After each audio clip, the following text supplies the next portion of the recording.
Light the beam, because it's time for Nerdy for 30, a podcast where we talk about nerdy-ish movies for 30-ish minutes. My name is Kevin Bauer, a.k.a. The Critic's Choice. With me, as always, is the People's Champ, Tim Keck. And joining us again for a second week in a row, you know him from the podcast Everything But Net and from his previous appearances on this pod, defending the oeuvre of Ryan Gosling, Michael B. Breen. Breen, how you doing? Good. Put that on my grave. Defending the oeuvre of Ryan Gosling. It's going to say died defending the oeuvre of Ryan Gosling because of how hard Tim's coming for you. Yeah, died November 6th, 2023. Oh, I'm sorry. That's not when this is out. I mean November, around Thanksgiving or something. Nah, dude. December 21st. Oh, God. You guys really banking them here. Yeah, this is a pre-tape in the truest sense of the word. This is like when you watch a Christmas movie and everybody's just sweating their asses off in coats. Yeah, that's how I'm going to be editing this. How am I going to get this down to 30 minutes? Good God, I have to cut so much out. We have nothing left. Nothing's podcast worthy. Everything's podcast worthy because today we are talking about Lethal Weapon 3. Now, Breen has requested that we give the listener a quick recap of how we got into this mess. It is thusly. 2 years ago, we had Breen on to talk about Lethal Weapon, a Shane Black movie written by Shane Black, directed by Richard Donner. We talked about it. Breen said, this is just a bad version of The Nice Guys. So we decided to do a double feature the next year, Lethal Weapon 2 and The Nice Guys. Got into a heated debate about Ryan Gosling's quality that has honestly trailed us throughout the entire rest of the show since. But we also determined that we were going to make this an annual thing, and Breen was going to come back this December again for another double feature, this time Crazy Stupid Love and Lethal Weapon 3. Honestly, together, an incredible pair. Yes, truly lovely. A Brie and a Cabernet, if you will. Sure. Yes. Yeah. So I know we did the first Lethal Weapon because these are some of my favorite movies. As a kid, the first one, incredible. Second one, probably better. Third one, I'm going to say it's a bit of a dip. It's a little bit of a dip. And then 4 is like, you're going to have a great time next year when you watch 4. So, good. I'm happy that I'll eventually get to have a good time. I'm insisting that we watch 4 at some point. This one, good. I love this movie a lot. I think it's a little aimless for the first half. But then once they kick it into gear and they meet the bad guy, like they're kind of like off doing their own thing. Meanwhile, there's a bad guy who's selling armor piercing bullets on the street, and then they're affected by it, and then eventually their paths cross, and like the movie takes off from there. And the last half of the movie, I'm like, this is great. I'm all in on it. I was happy like a pig in shit. I mean, it's goofy as hell, but man, I think it's a good time. What do you guys think? Yeah. You're kind of speaking to like what one of my issues was, which was I didn't feel like they had much of a relationship with the bad guy. It didn't feel like personal in any way. It was just like he kind of came and went, and like there was no like philosophies that were bumping up against each other. It was just he's a bad guy and they're good guys. There were things I did like. I just think like the Riggs character is still top tier, still as insane as ever, which I really loved. He's somehow turning it up as the movies go on. He's just getting a little more insane every time, which I really loved. The Murdaugh stuff, that feels the same too, which is good. Joe Pesci being the realtor in this movie as a way to like force him in is one of the most insane decisions ever. This lifelong con man becomes a realtor, and not only that, Murdaugh hires him to sell his house, knowing what he knows about him. And Joe Pesci is just roaming through the house at different points of the movie trying to sell it. And just keeps bringing them bad news. You got termites. Oh! Also, the choice for him to come in with bleach blonde hair in this movie just threw me out of my chair. It hospitalized me. It made me sick. Well, I still loved it. It was completely insane. It's wild. You know, while you're in the hospital, Breen, I hope they didn't try to give you a lobotomy, just as they did to Joe Pesci in this movie. I forgot to look up if that's a real thing. Wasn't it a colonoscopy? No, what was it? It was something else. He claimed to get a lobotomy. One of the things is he was like, a lobotomy. They're like, a lobotomy? And he's like, no, a lobotomy. You know what happens when you get a lobotomy? They got to shave your nethers. Very strange. Yeah. Forgot to check it out. That Bush is was in the absolutely not 90s. a real thing. And honestly, still in today. I don't know. I don't know if that was a pure political joke or not, but I really like. No, I was really talking like about this one. pubes. Everybody in the 1990s was rocking George H.W. Bush down there. It was a battlefield, and well worth the juice was worth the squeeze, I guess. If Joe Pesci fucking crushes it in this movie for me, it's so absolutely insane. It's God, he's just so funny, but it's just. You're right. He's just an absolutely insane character. He doesn't even really make sense in the story anymore. I'm glad they forced him in. He does kind of come back with tidbits of information, but he does also kind of fit the vibe of like, they're just bouncing around. The first half of this, they're just going from like they're like, oh, we're going to make a burger. Okay, we're going to just bust up this heist that I guess is kind of related to what we're doing. Oh, okay, I'm going to adopt a dog. And then it's like, okay, now we're going to funerals and stuff. And it just kind of feels like it's all over the place, much like Joe Pesci's performance. And yeah, it just took a minute to lock in for me. That's another thing is Murtaugh has no business showing up to that funeral. Are you That's fucking insane, right? kidding me? You Fucking killed the nuts. kid. Brutal, And brutal, he talks brutal. to the parents. I'm the guy who shot your kid dead, but you guys get it. He was selling drugs. That was crazy. That he Okay. went to the funeral. He had an automatic weapon and shot at him. It's not just he's dealing No. drugs. He's got armor-piercing bullets in like what, an Uzi or something, and just going after him. Fine, but you don't go to the funeral. That would Going be to like the SEAL funeral's Team nuts. 6 going to Osama bin Laden's funeral and just Oh, being you like, don't think well, they did? Oh, My I guess friend. they kind of did. They were there. They were the ones dumping the body into the ocean, weren't they? Roger's Oh getting my off to God. it. Dude, yeah, I demented that he showed up at the funeral. Insane. My jaw dropped when he asked his son, hey, you don't blame me, do you? Like, you gotta give it time, Murtaugh. What are you doing, man? Does That he was ask his son very that, or does his aggressive. son tell him that? He asks his son, and then his son says, no, I don't blame you. I blame Daryl, which Yeah. is stunning processing. And like, I mean, it's compartmentalization. This kid has not processed his grief. He's going to be unpacking this with a therapist for years. That's a studio note, though. Like, somebody writes that script and the studio comes back and is like, hey, we killed a kid in this one? We killed a kid?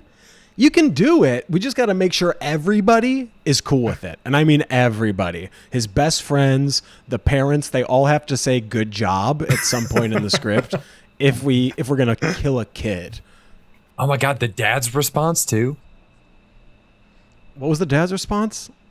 You want to do something, you find the man who put the gun in my kid's hand. Awesome. Yeah. So That good. soon? Something that would That's not never, happening. ever be uttered. So fucking good. Oh man, I got chills when he said it. Because then Roger's like solving crimes, and he has the gun. He has the gun that the kid had used, and he's loaded it with bullets, and he's just straight up threatening people with it for the rest of the movie. I mean, this is, if there were cops doing this today, they should be locked up and fucking hung in the town square. I mean, I don't know. They're monsters. They're going on a fucking tear. Like, it's nuts. Him putting the gun in people's faces and asking them like where the gun came from. God, I love it. I just think it's so fun. I don't know. You guys are overthinking this. They didn't like Reginald Val Johnson him or whatever, the dude from Die Hard, where he's like, you know, his arc is that he's comfortable shooting again when his like whole thing is like, I shot a kid. It looked like he had something. Like Roger is in a gunfight with somebody. they're shooting like an automatic weapon at him, and he takes him out. I don't feel as bad about it. It's still messed up. This is maybe the most egregious propaganda that I think I've ever seen, because the scene where they're interrogating the people in the auto garage, and they're like, "Hey, you need a warrant for that," and she just starts beating the shit out of them, just absolutely beating the life out of these guys. And they are bad guys, but she does not have a warrant. No. And like they just get that guy for jaywalking because they're bored and they start fucking with him. It is like, yeah, if these were real people, this would be an ACAB movie. The last movie we watched was a Red Pill movie. This is an ACAB movie. If we're talking about things holding up. This is a Marvel movie. This is a fucking Marvel movie. These guys are superheroes. They're going around doing whatever they want to get the bad guy. They're making quips and jokes the whole time. Like, this is Marvel pre-Marvel. That's my pitch on this. Dude, if this is Marvel pre-Marvel, they're about to get the Sokovia Accords dropped on their ass. Exactly. I know what that is. Yeah. Breen, I'm so glad you're with us for this Sokovia Accords reference. Is that a Marvel thing? It is a Marvel thing. It's when the government is like, hey, you can't just do this. You're operating like with absolutely no, you guys gotta stop. blessing. You're crossing international boundaries. A lot of people are getting killed. You're operating with a $300 million budget and taking 60 million home opening weekend. You can't just do this. Uh-oh. That's what they need them for. What was the riff? Oh, no. Forget it. I can't repeat it. It wasn't even good. Am I still breaking up? No. I don't know. I can tell back that a little was. bit now, yeah. Okay. God damn it. Man. It was going to be a good my one, internet too. connection is unstable. Like Martin Riggs. Like Martin Riggs. Like Martin Riggs. My man. So I want to dig into this because we're kind of getting there with Leave it in. behavior, and this is like directly why I referenced the Sokovia Accords. The building that gets blown up in the very beginning. Why did Riggs want to go in? The bomb squad was on their way. Have an Riggs answer. goes in and he cuts this wire. He's not sure what wire's going to get caught. I'm not worried that they're going to die at the opening scene of the movie. But why did he want to go in? Because Riggs is scared of Roger retiring. He is afraid of what's going to happen to him because before Roger, he was an undesirable. Nobody wanted to work with him. And now it seems like he's got friends on the force and people know him. But still, these guys have become like two renegades that nobody else wants to work with. So Roger retires. He doesn't have anything else to do. And when he's looking at the bomb, he's like, aren't you going to miss this a little bit? Like, he is trying to create more insane memories with Roger through doing this. And then he just also has the golden retriever, like no concept of him dying anymore. He went from like wanting to die and kill himself to now somehow thinking he's invincible, which is, I think, a wonderful arc because it's the same behavior. It's just a different attitude about it. I think you did have it. And this has been my theory through all three of these movies. This is a guy who's been clumsily trying to kill himself for 3 movies, who's just trying. Unfortunately, his body has this fight or flight mechanism to where he can never pull it off, but his mind is in suicide mode the whole time. Yeah. Every decision he makes only makes sense if you think this guy is trying to kill himself. Who would walk up to a bomb and be like, not sure if it's red or blue, let's see. A guy who does not care about living anymore. Yeah. What did you guys think of the love interest in this movie, Rene Russo? I love were you Rene loving it? Russo. I love think Rene Russo. Their hookup as a kid, I feel like, was very formative to me. I was like, oh, this is what love is. You know? He's that's why you keep skulking around judo studios. Yeah, I'm just looking for a girl who like straight up kicks ass. I need someone who's too much woman for me. And I think that's like I like how turned on he is by her fighting these guys. I don't know. I think that's what love is. And I think their chemistry is great. And I think them hooking up and like them getting together is right when the movie like really starts to pick up for me. And I also think their relationship's crazy because they are together instantly. Like they hook up once, and now she is like his date to a funeral. They're calling each other honey, babe. Like at the end of the movie, which must be like 2 days later, he's like, you want to grow old with somebody? And it's like, God, you guys fucked like 3 days ago. And all of a sudden you're ready to die with each other, or you want to grow old together. It was a lot. I'm here for it. I loved it all, but I recognize it is crazy. It is crazy. Yeah. They kissed each other at the most inappropriate times. It happens so often, and it was like just like the hello kiss and goodbye kiss, like they'd been together for a decade. It was 2 days. And even Murtaugh was like, what the fuck is going on here? I do love that, how he reacts to each one like, what are you guys doing? Honey now? What is this? It seems like they're on a wavelength of their own, which is nice because without that detail later on, it would make it even weirder than it already is, the way that they started hooking up, where they were flirting with each other and then she says stop and he keeps going. It's the biggest overlap that this movie has with Crazy Stupid Love, which is just people being rewarded for not taking no for an answer, which is just, a horrible lesson. Yeah, it is. That part is a little weird. Yeah, but she's into it. It's also like it's classic rom-com like structure where like they meet, they can't stand each other immediately. They're like yelling at each other and saying they're not good cops or whatever. And then they like kind of reluctantly agree to work together. And then all of a sudden they're hooking up.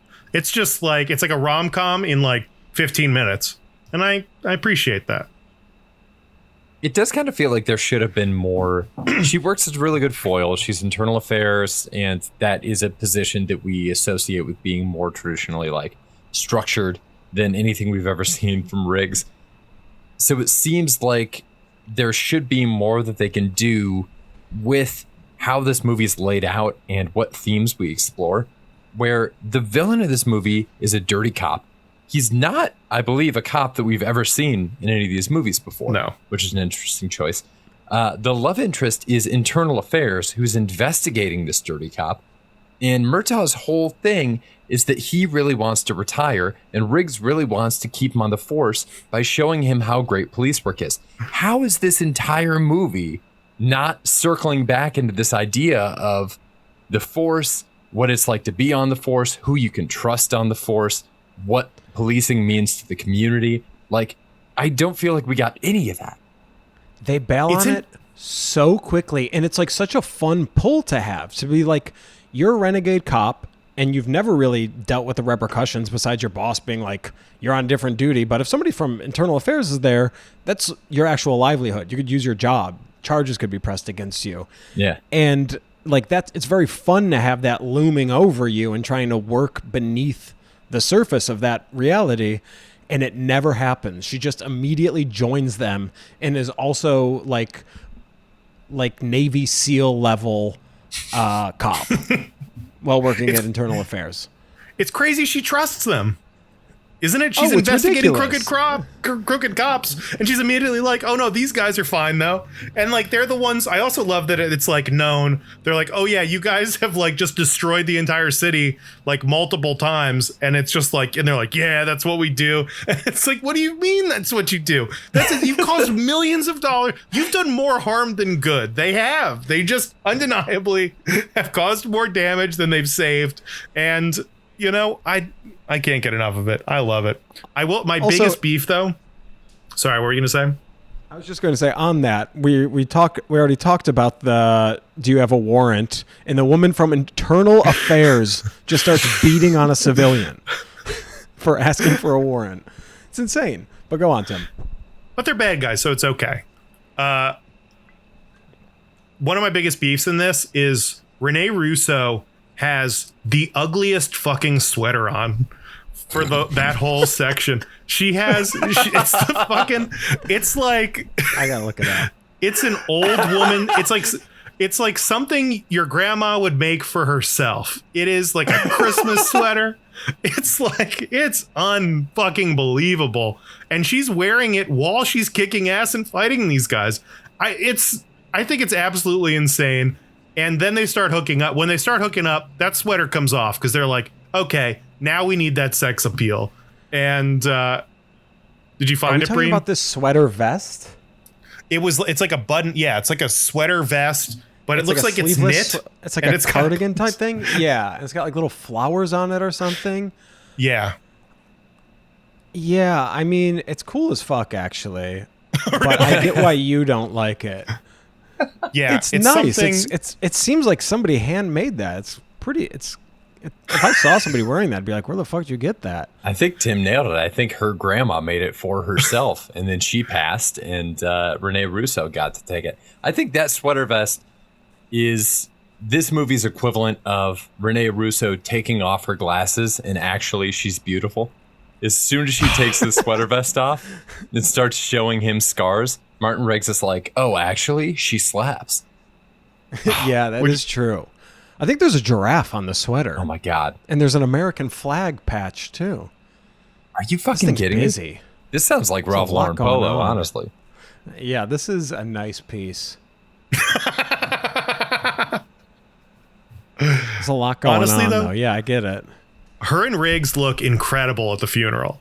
They look like Roger's like crying, and they've got these guns, and then it pans over to Riggs and Rene Russo, who look fucking incredible. They've got their sunglasses on, hair on point. They are the sexiest couple I've ever seen in my life, and they're just like at this dead kid's funeral to support their friend who killed him. And it's like absolutely nuts, absolutely nuts. Oh, do you guys have any other like beefs and thieves?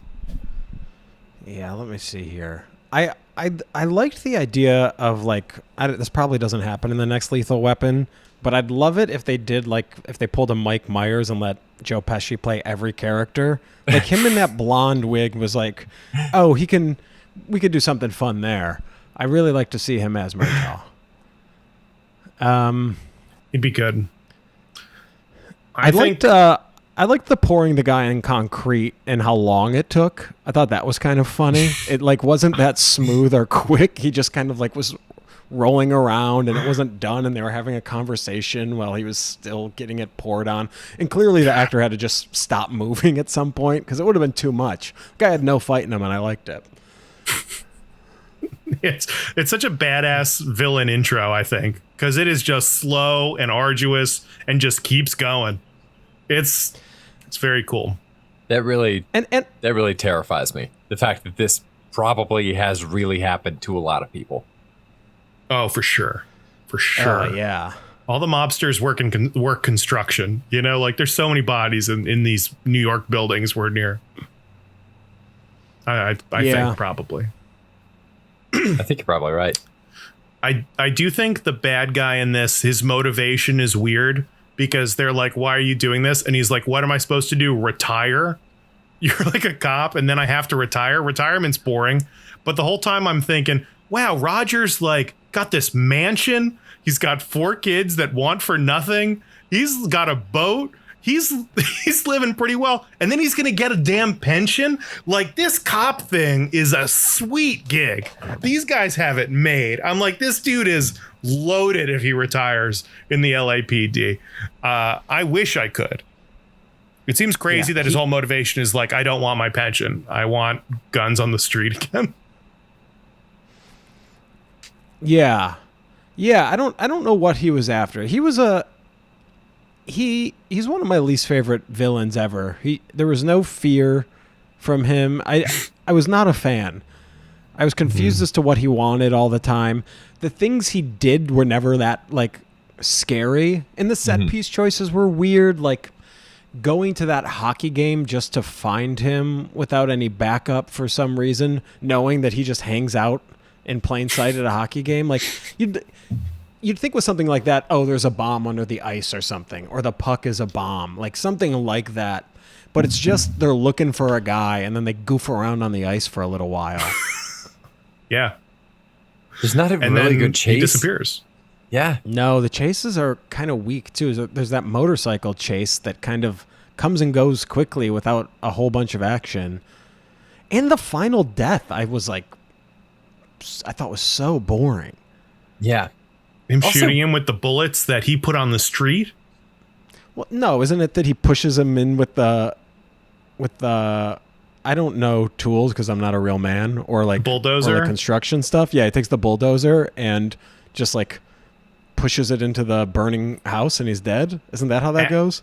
After he shot him with the armor-piercing bullets in the gun that the kid used to shoot at Roger, he shot through the bulldozer into this guy, fucking him up, and then in like the most beautiful backdrop of flowing hair and fire, he hits the pedal and the guy just like rolls into the building that he built, that he's put fucking bodies in, and is crushed as his body becomes one with all the other people he's buried there.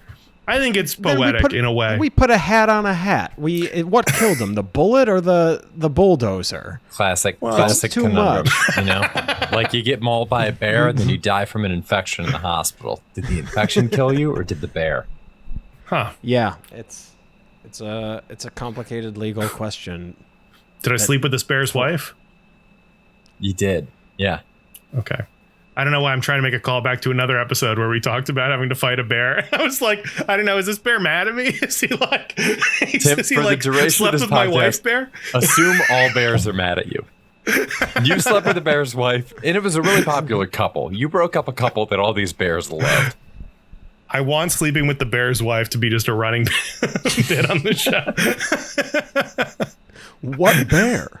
I don't know. Just we were just anytime we have talking a about bear, a hypothetical as to whether I dropped a fact on Tim that in a poll, something like 25% of American men said that they could beat a bear in a fight. And Tim was like, I could beat a bear in a fight. I said I'm one of those 25%. You know, I would have grouped you in with them long before hearing the stat or your opinion. Any thieves? That's absolutely crazy. What's your biggest thief from this? Kevin, what's your biggest? You've got a thief for sure. Oh, boy. What would my biggest thief be from this movie? You know what? The emotional depth, because I think if this movie were rewritten, this could be a really powerful entry in the Lethal Weapon franchise. The emotional depths that they get to after Roger kills his friends, or his son's friend, I mean, it does get really powerful there for a minute. Exploring the emotion involved in that, exploring how he deals with it and the anger that comes out of that. It's a great action movie motivation. And I think we could have dug into it more. It's funny that they didn't dig into it more. And also the fact that there is a psychiatrist in these movies, and the way that she's hand waved off after seeing like just the wave of psychiatry being depicted in movies and TV shows after The Sopranos, it's fascinating. Sopranos is what would we say, maybe like 6 years after this, like 5-6 years after this. If this movie happens after that, I'm sure he goes to see the psychiatrist, because it's like The Sopranos busted open. People were like, oh my God, you can just have characters say what they're feeling. Yeah. That was, but it was not manly until 1999, and you had to have already killed a bunch of people for it to be okay. I mean, yeah, they did it right. Yeah. Wait. So what was your thief exactly? Oh, the. I think that was really interesting. Like having to kill your son's friend because he's part of this underground mob thing is super interesting. It's a whole movie. Yeah. Like you could start with that and make it about the relationship. It's not an action movie, but there's like a ton of depth there, and it's something that's really complicated. But yeah, they spent, to me, no time on it. And the son, I think, needs to be angry for a little bit. Like he's just cool with it. Like, why do it at all if the son's fine with it? Like, he kills a kid and immediately everybody's like, don't worry about it. Which was really weird. I like the moment when the kid comes by, when he walks, then the two cops walk outside to get in the car, and they see his son is talking to this guy that they know immediately is in a gang. And it's like, cop dad, what the fuck's my kid doing? And then the guy drives away, and he's like, oh, is that like, this is a kid that he has been a part of this community with. He saw this kid as like a child, probably playing with his son, and then watched him grow up in this community. Now he's into all this bad stuff. and inevitably they will clash because they are becoming bad guy. They're becoming cops, or they are cops, and these guys are becoming robbers. And then the word thing I think is really fun. My favorite part of these movies is all the puns and all the dumb like jokes. There's so many, it's constant. But I do love the word thing because I know that was a thing for a minute. And he's like, yeah, are you all right, Daryl, or whatever? And he's like, word, Dad. And he's like, word, Daryl. And then word, Riggs. Word, Raj. And they're all just saying word to each other. And I think they say it a couple more times in the movie. And it gets me. It's pretty good. It's fun. Yeah. I saw that this is the longest that the same group of actors has ever portrayed a family in a movie series. And I love that. It reads. Yeah. Really? Is that a thing? Yeah. All 4 movies. Wait. How did we not talk about Riggs beating up that director to give the daughter her job back? It's one of the craziest scenes in movie history. It's nuts. It's absolutely deranged. So the crew applaud. The crew applaud. It's so nuts. So the Murtaugh's daughter is on set for a movie. They go to visit her, and what do they do on set that bothers them? She's like held at gunpoint. Why did she get fired? Oh, no, but like, why does she get fired? Oh, he thinks she's really being like mugged or assaulted, and so he jumps in and tackles the guy. God, that scene is fucking crazy. And then the director fires her, and then Riggs beats the director's ass until she's rehired. Why did that scene happen? Why did that happen? Well, to establish his relationship with the daughter, I guess. I don't know. It's just fun. It's a good bit. They clearly were like, this is a great bit. People are going to love this. And I like it. I think they decided they were going to shoot this movie in sequence. And the problem is they didn't have a script. So they spent their first 100 days on set just fucking around. Yeah, that was actually just Mel Gibson freaking the fuck out on somebody, and then they had to build a scene around it. I think in the first one, is it the first one where his daughter's in a condom commercial? And in the background of these movies, we're kind of seeing her continue her acting career, which I think is kind of funny. She did some weird commercial and now she's in this indie film or something. And so things are going well for her. She's on the come up. We'll probably see her around LA soon. Man, probably. We're coming to a close here. So any final thoughts on Lethal Weapon 3 as a movie, its tenuous connection to Crazy Stupid Love, or anything about this whole big weird experiment we've been doing for a couple years now? I got a question. There's a 4th one, right? Yeah, There's one more. Is it the same thing again? Yeah. This one's more fan servicey. I don't want to spoil it, but it's okay. Very obvious. It's very obvious. 5 minutes in, you're gonna be like, oh, okay, I get it. That's fun. Okay, good. So I'll be here. It's a similar vibe. I do as just sequels, these do such a good job of, I guess they're repetitive, but they're repetitive in the way that I want sequels to be, where it's just run it back. I want more of their relationship. It's evolving over time. They're going through another argument and experience, and just more of the same kick butt action stuff.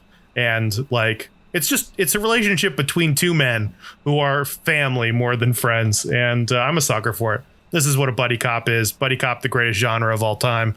And yeah, I don't know. Yeah, I'm right there with you. I think that there's definitely an attitude that sequels have to be the same thing, but bigger and longer. And I think most of the time, just the same thing is fine. I liked the movie. I just want to see a little more of it. Yeah, you're going to get that next year. Lethal Weapon 4. And should we finally do it? La La Land. Let's do it. Can we do Lock it in. Let's do it. Are we doing Hitch also or not? We're leaving Hitch off. No, fuck Hitch. We've all seen it. We have. Well, maybe we'll do Hitch separately. Maybe that could be our Valentine's Day movie or something. Oh, that'd be fun. Yeah, that'd be fun. That'll be cute. Wow, now we have plans for Valentine's Day. This is nice. Breen, so good to have you on, bud. Breen, Thanks so much any for having me. Any promos you want to give for Everything But Nut real quick?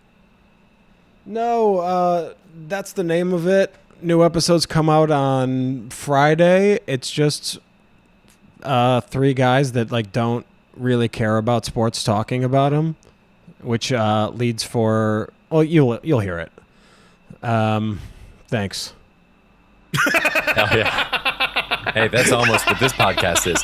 Speaking of this podcast, thank you so much for listening, everybody. We will be back here again next week. Until then, stay nerdy, everybody. Bye. Stay nerdy. Bye.